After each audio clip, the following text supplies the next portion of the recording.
The Very Serious Crafts podcast is on Patreon. Visit patreon.com/seriouscrafts to support our podcast, find out about our Patreon half-stitched episodes, and more. Hello, and welcome to Season 5, Episode 5 of the Very Serious Crafts podcast. I'm Molly from Wild Olive. And I'm Haley from Red Handled Scissors and the Bones and Bobbins podcast. Today, we'll be talking about making teeny tiny things. Yes, I thought instantly itsy bitsy teeny weeny yellow polka dot bikini, but for crafts. Oh, and now it's going to be stuck in my head for the foreseeable future. Apologies to everyone listening. It was just right there. Oh, I did know some history on that song, but now I have forgotten that history. Oh, That's really too bad, because I usually have such random bits of fact. Well, if it comes to mind. Yeah, okay. I mean, it will at the least opportune time. Yeah, 3 days from now, in the wee hours of the morning. Absolutely. Well, the wee hours of the morning are, in fact, what got me started on thinking about miniatures broadly, because I have been falling down insomnia rabbit holes of extremely intricate dollhouses and miniatures for said dollhouses. To be clear, I don't make dollhouses. I don't have a dollhouse. But you could. Shh. Okay. I have thoughts. Before you place your order for your dollhouse, we need to thank our lovely Patreon friends. Yes. That is very true.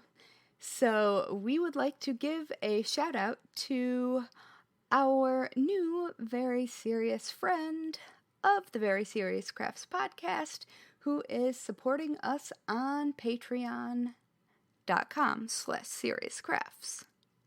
Many thanks to Christine. You're the best. And also, Christine is my middle name. So you are especially fancy. Although mine is with a K, not a C. All right. Yes. But however you spell it, and I mean, I know how you spell it, Christine, because I've seen how you spell it, but we like you and thank you. Yes, welcome. I'm really excited about this topic. I was very I'm glad. When I saw your suggestion for this, I was like, ooh, yes, I'm ready to talk about this. Mm-hmm.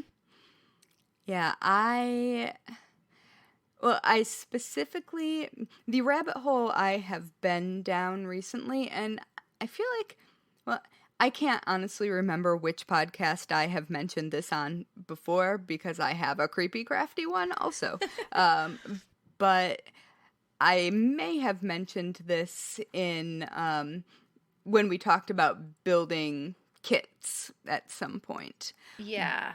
But the, a Southern Gothic Dollhouse Instagram account is my favorite thing. Oh my goodness. It is exactly what it sounds like. It's a creepy, haunted, but also beautiful, Victorian-ish dollhouse set very much in the South. And it is, the detail work is staggering. I am so impressed. What is the one that you have been taking in? All right, I just dropped it in the show notes. Appropriately, Southern Gothic Dollhouse. Mm-hmm. It is definitely that. But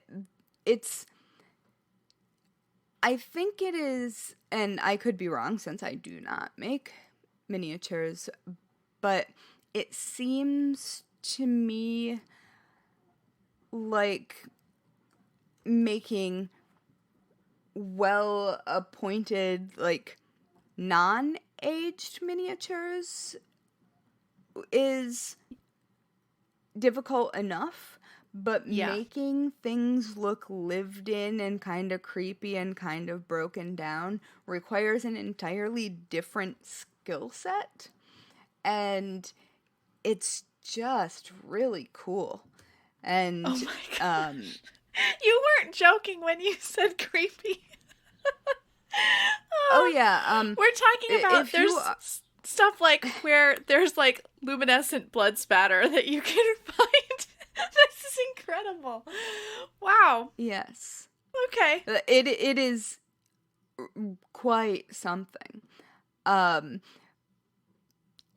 Yeah, so it's a rabbit hole I can fall down just for hours, days, months. Yeah. But sometimes the woman, and I'm trying to remember if I actually know or if her name is public. Is it Lauren P. Dodge? Yes. Yes, it is. There we go. Okay. That is who it is. Anyway, she is awesome. And I am, like, she posts in process videos and stories and stuff when she's trying out new techniques and things like that. And there was one that involved a skeleton in a bathtub that wow. a bathtub that was a swamp, basically. And not like gory, just like nature had come in. Yes. And it is so cool. And so if you aren't the kind of person who wants to see mini crime scenes and stuff like that, this probably isn't for you. If that would spook you or make you not feel great. But I am just so impressed by everything that she makes. The detail is stunning, and I am obsessed. There's also a rather creepy cat sitting on a couch. Okay. That if you flip through the photos, you will find out why it's creepy. Okay. And I think I saw it, but I didn't flip through it. If you look at the next photo, you will find that it is a preserved cat. Oh, okay. Cool. Yeah. So, anyway, I think that's really cool.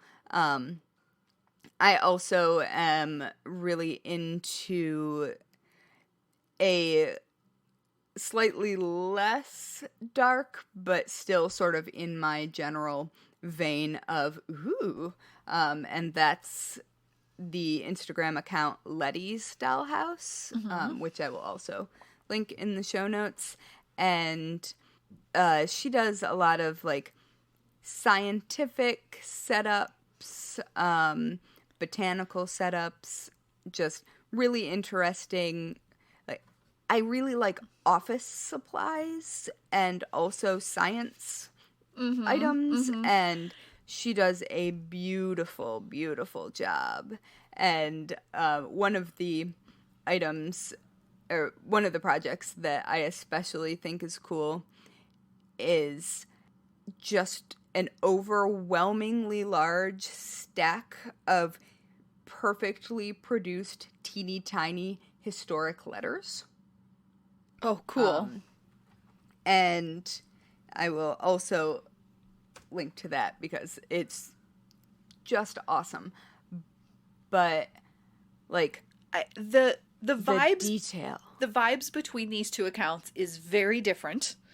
But also weirdly similar.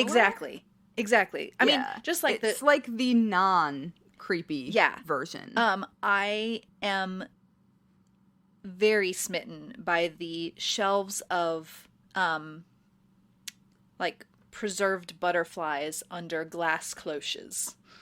Yes, that is also a thing that I am quite smitten with. Yeah.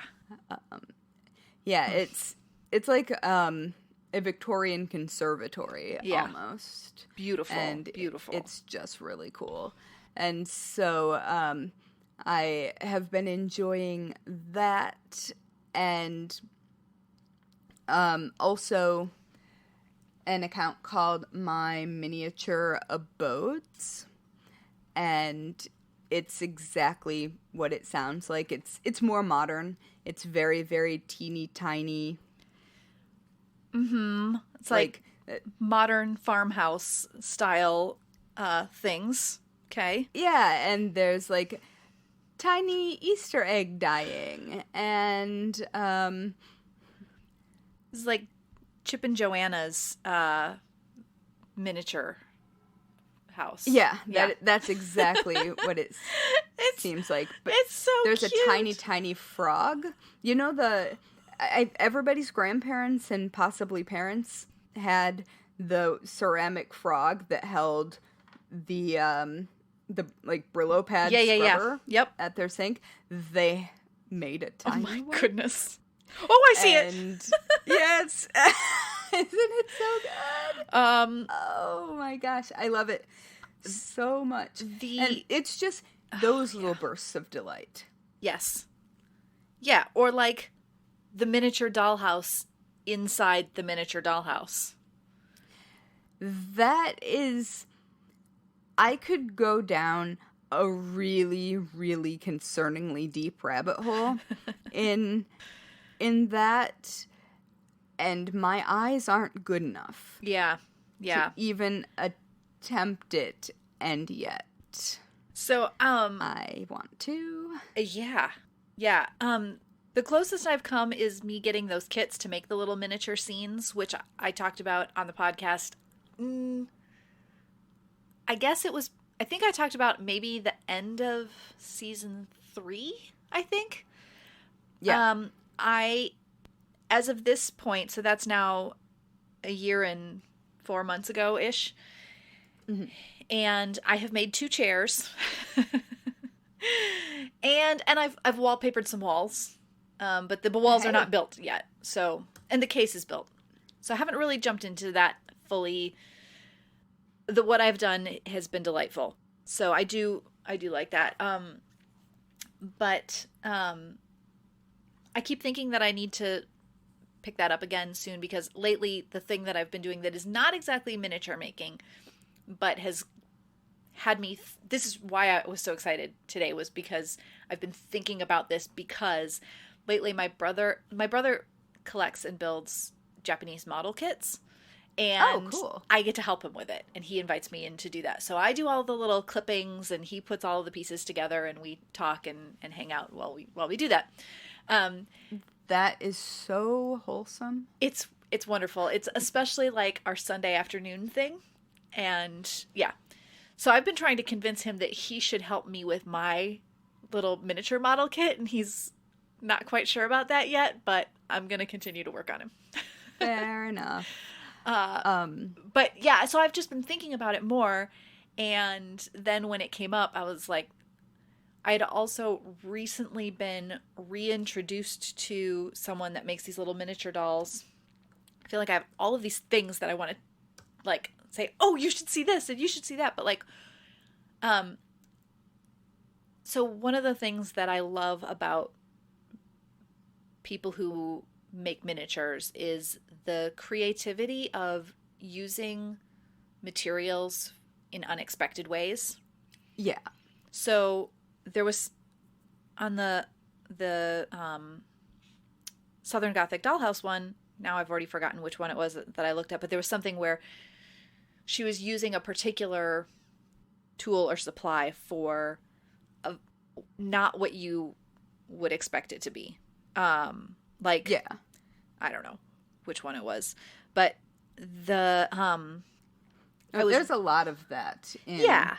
I mean, that's just because you need There's a chandelier one. There's a chandelier that she made. That might have been. I think incorporates some of the more surprising things. Yeah.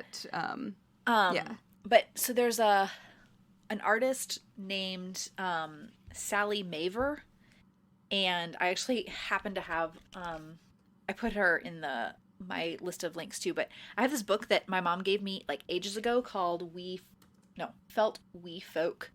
And so she makes most of her stuff out of felt, but then like the heads of these figures are beads, wooden beads, and then she uses acorn caps for their hats. And they're super cute. Oh, and I love that. Her book is mostly about making the little dolls themselves, but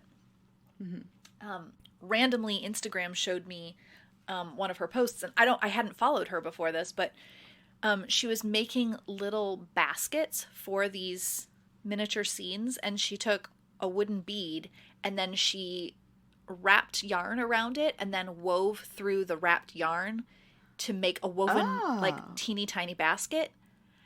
And I just saw that, I was like, see, I just don't think that my brain would have gone there. I don't think miniature at this stage of like converting things. She also has things where she was using beads to make flowers on trees, and sometimes they were much bigger beads than you would think, like even like pony beads, but they were perfect for doing these little things. And I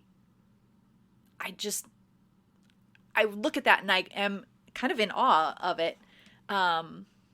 It's so different, you know? Yeah. There's also sort of along the lines of like intricate and creative scene setting. There's an account on another Instagram account called Miniature French World. And it is exactly what it sounds like very rococo, very, very, very frilly. Yeah.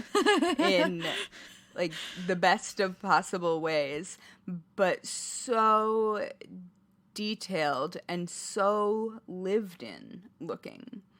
I'm really, really impressed. Like there's a room with a stage staircase that is just kind of breaking my brain. And there's also a very like French court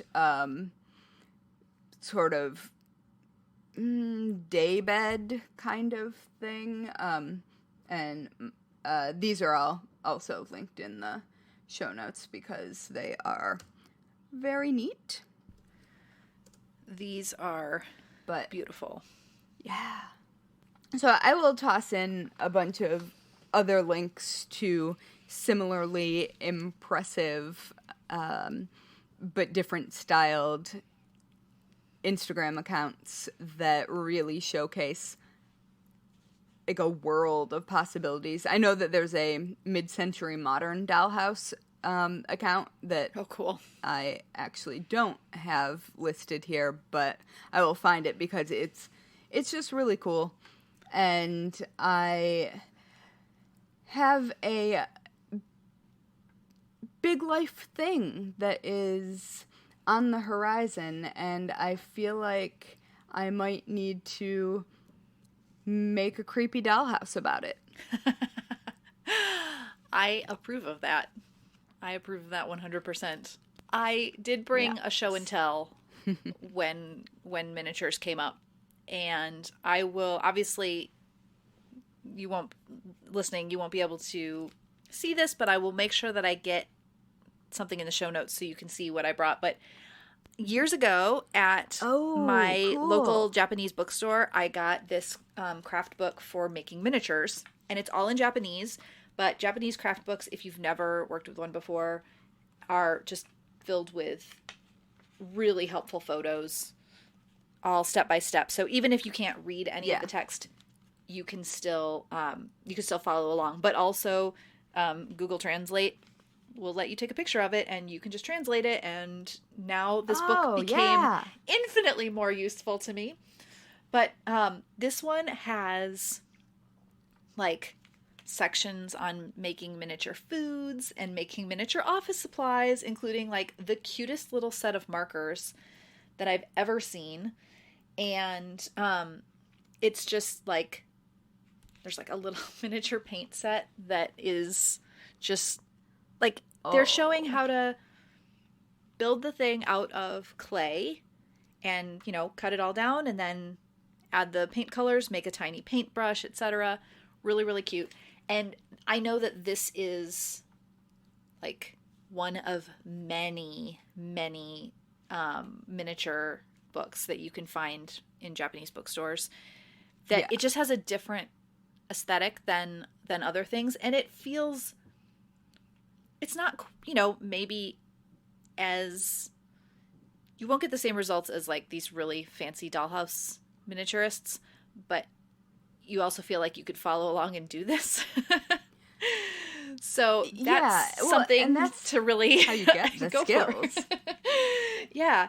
And this is cool too, because they give ideas for like how to use the little miniature things that you've made in different ways. Like if you weren't building a whole dollhouse, but you wanted to make cute charms for your, this or that, or magnets, or there's a little mobile, just different cute stuff.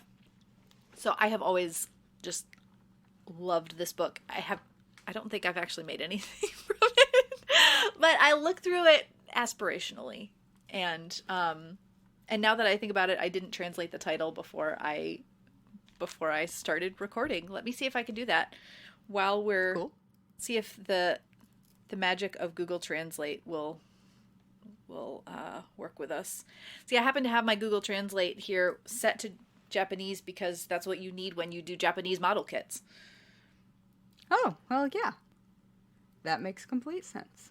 It is made from clay and familiar materials. The first miniature craft is the English translation of this. So that's cute. Yeah. I'll get an ISBN number and everything. It's fun. I don't have very steady hands because I take depression and anxiety medication that happens to make my hands less steady. Yeah. And so I'm not sure if I could actually make some of these things, but also sometimes just the concentration.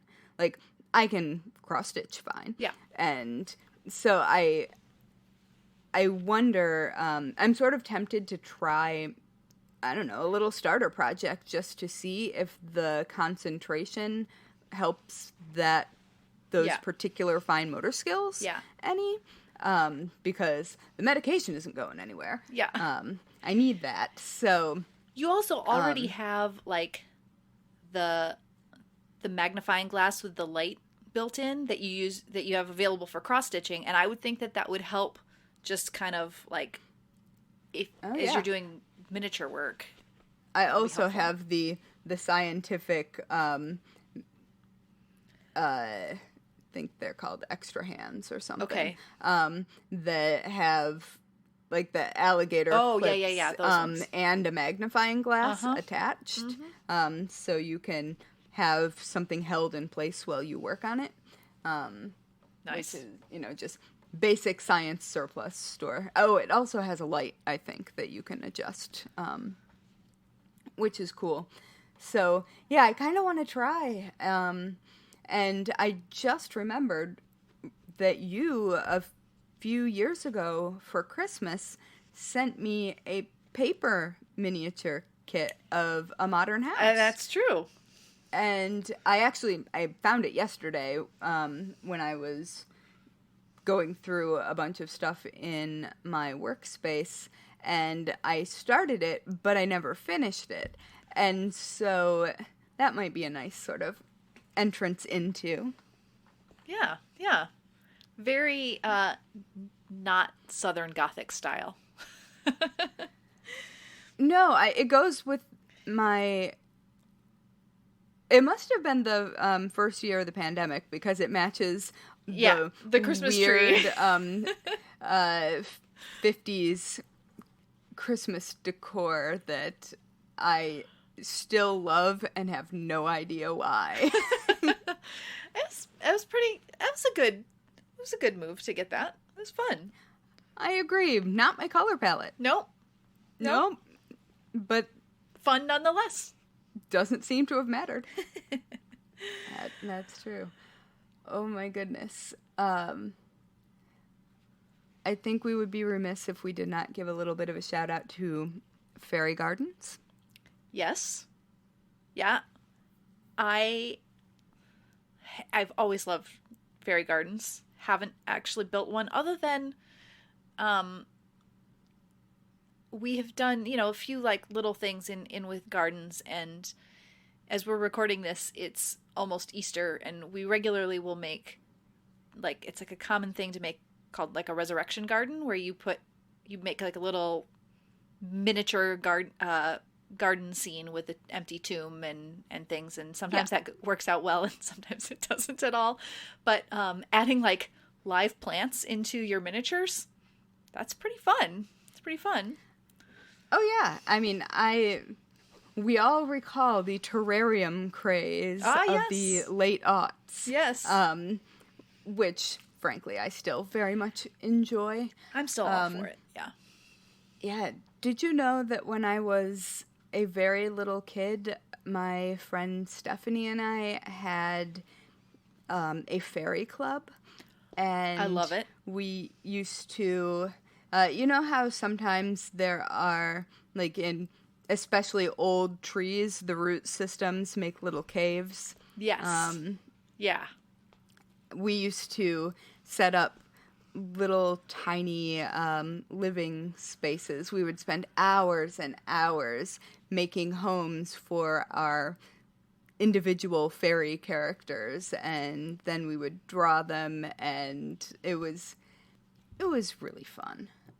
I remember it very fondly, but especially like the collecting all of the random natural items that you could make like beds and tables and whatever out of in the little cave under the tree roots. Okay, so fun. Probably around the same age, my friend and I were collecting all of the natural items from around the yards, and we made witch's brew. So, I feel like we should have swapped. I think so as well. I mean, but let's be honest, I was also making potions. Probably. My neighbor's tree is a catalpa tree, I think. I may be wrong on that. Do not know what that is. They have these giant leaves. It's an enormous tree. Really cool. And then the seed pods of this thing were about the size of a golf ball, and you could break them up and have these individual, it was like fluffy on the inside and hard on the outside, and they were a delight to break up and mix into things. And my parents absolutely hated when we would make witch's brew, and it has nothing to do with a belief system, but everything to do with that it rotted and stunk, and we would just leave it, and then oh my gosh, it was awful. I'm now looking at this tree, and I do know this tree, and it is a mess. It's an absolute mess, but we had so much fun with it. But in happier miniature related things that are natural materials, have you seen the artist? He makes what he calls beacorns, and his Instagram name is David M. Bird. Has a really huge following, but basically what he does is he makes these little miniature like forest sprites out of acorns and twigs and things. Ooh. And then I just pulled it up. Yeah. He sets them out in little scenes in the forest, and will often have birdseed out for them or with them and other things for the purpose of attracting wildlife. And then he's set up a camera so that he can take pictures of the wildlife interacting with the miniatures. And it's I magic. Am looking at some of the most adorable interactions of tiny creatures and tiny creatures. Yeah, and it really looks like they're friends. Yeah, it's so cool. And the chipmunk. Yeah. It especially in his Instagram stories, he will share the process when he is working on a new photo shoot, and sometimes none of the wildlife comes to visit his little miniatures, and sometimes they are there, and like you can see how he's created some of the shots that you don't always expect, but he's had things where he has let people vote on, should we try and have this happen or that happen, because he knows how to like make a scene before it happens. The hummingbird one. They're absolutely wild, but like there's ones where he'll like plant a light in the snow so that it looks like these little miniature acorn creatures, the beacorns, are like have encountered some glowing magic in the winter forest, and they're all, yeah, I'm right now looking at, they're all like posable, but they're all made out of like natural materials. Like, I want to know so how cool. he got the one riding on the mouse. I think it's like I think it was suspended, and then the angle of the photography made it work that way, I think. But it wasn't like, he doesn't Photoshop these things in place for his photos. It's taken naturally. He'll enhance it, like he'll remove like a wire line or something. But sure, it just like every time I see one of his photos, it makes me smile because they're so. It's like stepping into another world, and I think because he has taken his creations and then obviously put them into the natural world, it feels so real because it kind of is. Yeah, I mean, it's really magical. Like it feels very much like it has sort of the same warm, fuzzy feeling as my memories of playing fairies outside in the trees. Yeah. That is, these are so cool. I'm so glad that you brought this person to my attention. I'm obsessed now. Yeah, it's I'm not like an outdoors kind of a person. No, we are a strictly indoor cat podcast. Yes. But this is like the nature loving part of me apparently awakes when I see these photos, if that makes sense. How could it not? Yeah. Yeah, I mean, it just feels like there's magic afoot. Yeah. Like, and it's so clear that they're photos that just are lucky shots at just the right time, because all wildlife photography is. Like, you can set up whatever you want, and sometimes they will not come. Yep. And then sometimes you are a photographer with an entire group of meerkats standing on your head. Yes. Because you I have saw that. Did I send that to you? Because Jeremy sent it to me last week. I don't know. I saw it and sent it to my sister, so. Yep. So we've all been traipsing around the same parts of the internet recently. But I love those sort of wildlife photographer bloopers where all of a sudden they have been part of the scenery for so long that they are just part of the scenery. Yeah. And things will just take a nap on them. Yeah. Or whatever. And they don't move. Yeah, and that's like the behind the scenes from this guy. There's occasional moments like that. And it's very fun. I have to say that one of the common apart from like, the felt book that I was looking at and stuff, but all of these like miniature artists, one of the things that they really have in common is that you could look at a photo of the things that they have made, and it doesn't feel like a crafted miniature. It feels like a real thing. And I mean, obviously it is a real thing, but it feels like... Yeah, if you didn't know, you might assume that it was just real life, not manufactured scenarios. It's very delightful. Yes. There are also one of my favorite, like, sort of extensions of playing fairies was Polly Pockets. Yes.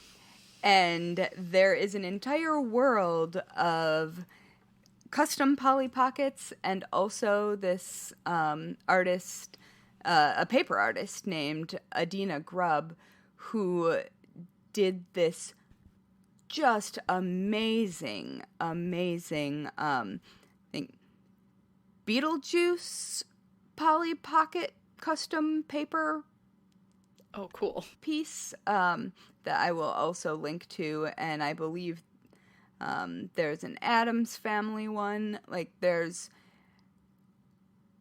I am in awe of the steady hands and the creativity. Yeah. Yeah.